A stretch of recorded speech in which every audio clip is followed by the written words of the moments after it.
来，这个高中生死亡的原因爱搁厘清，那5亿房地产继承的问题，嘛是外界注目的焦点。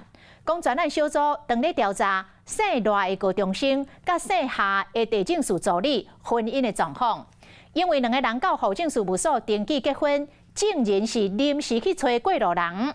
2个人的手机嘛拢无互相通联的记录。姓夏的这个助理讲，拢是伊去高中生的厝来找这个高中生，但是伊手机的几页、骑机车的路线、甲悠游卡坐公车的路线，佫拢真少来挖进到高中生的厝，非得就是有真侪疑点。不过法界的人士认为，尽管2个人无恋爱的婚约，但是嘛无法度来推翻2个人结婚的事实。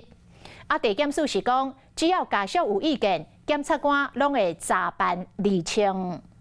华姓高中生的死因，检警当日积极调查。高中生对刘进前和夏姓地政士助理到户政事务所登记结婚。赖姓高中生的妈妈透过律师表示，2个人结婚所找来的证人是临时找来的，可能牵涉伪造文书的罪嫌。夏男非常主动的到处问人家说要不要签名嘛，赖小弟是都在后面。一位证人他在签名的时候，他甚至不知道说，今天要结婚的人是谁。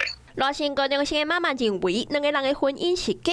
结果传出专案小组嘛针对婚姻的部分来调查，参像因熟悉半冬，验过调手机通联的记录来看，无定定讲电话，嘛无定定传消息。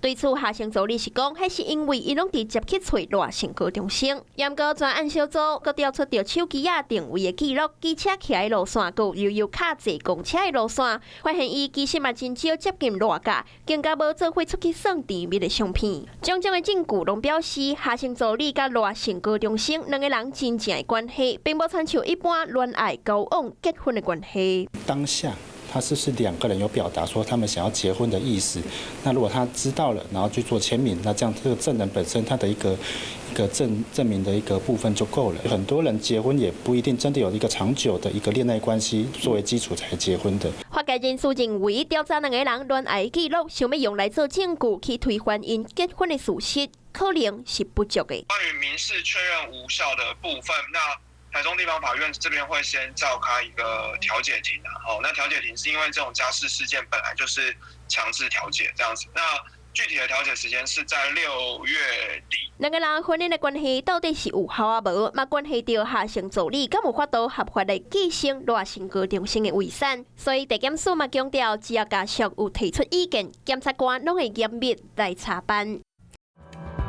Hello， 我是叶明。想要看到更多更及时的新闻内容，请订阅华视新闻的 YouTube 频道，并且按赞、开启小铃铛。